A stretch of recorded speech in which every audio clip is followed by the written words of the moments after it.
Welcome back. Republican leaders vowing to do everything that they can to keep up their fight against the Iran nuclear deal, even though it still seems certain that the White House will have its way. In their return from summer break, many Democrats previously on the fence about the deal eventually backed it after an intense White House lobbying effort led by President Obama. So what arrows do GOP leaders still have in their quiver to block this agreement? We bring back our panel, Ed Rollins, Susan Ferrecchio, and Dan Yergin.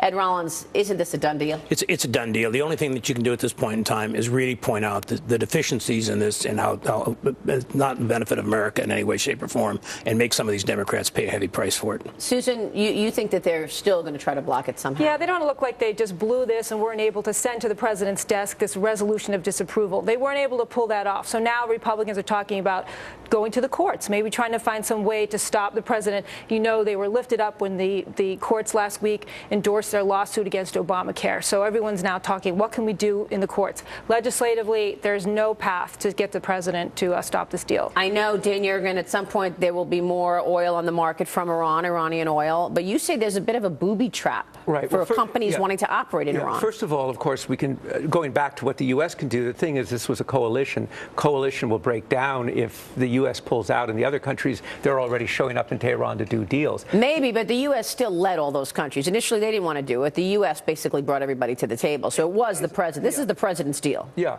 Now, in terms of the booby trap, is that we still have a lot of other sanctions that are in place, including on the Revolutionary Guards. So if you're a company and you go to Tehran and do a deal with a company, and by the way, it's really the Revolutionary Guards, you're violating U.S. sanctions. So companies are going to have to be very cautious and careful about what they do there, because it could come back and really bite them.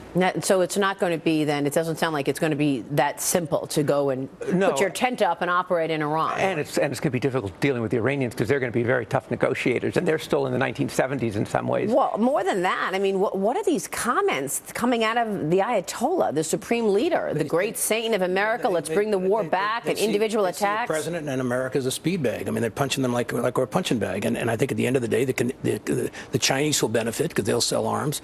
The Russians obviously are going to sell lots of stuff. We gain nothing from this. We had not one single thing out of this, but the premise that they will not have a nuclear weapon in the foreseeable future, which they will have.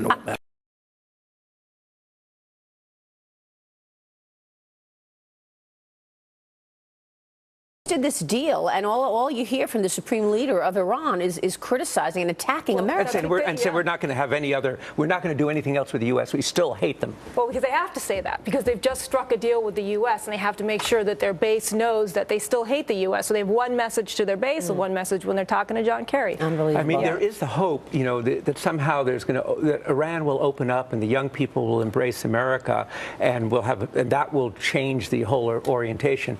However, you know, that's a big bet. Yeah, we've been looking for moderates. My days in the White House in the early 80s, we were looking for moderates at that point in time, and we've never found the moderates, and they're not going to come in the foreseeable future in their government or any other element. And all at the same time, you've got an economy here which is basically 2 steps forward, 1 step back. How worried are you, Dan, about the commodities collapse? I have an article in USA Today newspaper tomorrow, which basically looks at the shale players and how lower oil prices is going to push many of those guys into bankruptcy, meaning more job cuts, meaning more pressure for the broader economy. Well, you know, this unconventional revolution, the shale revolution, was the most positive thing. Even Ben Bernanke said that to have happened to the U.S. economy since 2008. It's not just people in the oil industry, it's manufacturing, it's IT and everything else. Indirectly tied to energy. Even jobs here in New York City, despite the fact that it's banned in the state of New York. But I think we're now going to see the negative impacts reverberate. That's one reason we're not seeing as big an impact from lower oil prices on the economy as you would have thought if we were still importing lots of oil, and we're importing a lot less.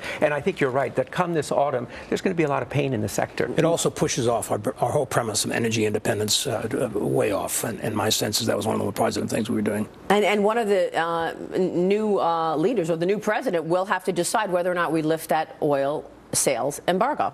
Yeah, it's so strange that we're going to lift the embargo on Iranian oil, but continue to have an embargo on the export of U.S. oil. And we've lost, where's the pipeline? Exactly. We'll take a short break, then we want to zero in on this next debate. Coming up this week, the CNN debate. Donald Trump remains the front runner in the GOP race for president, but that could change with the upcoming presidential debate. We'll discuss what to expect in the unexpected. We're looking ahead today on Sunday Morning Futures. Back in a moment.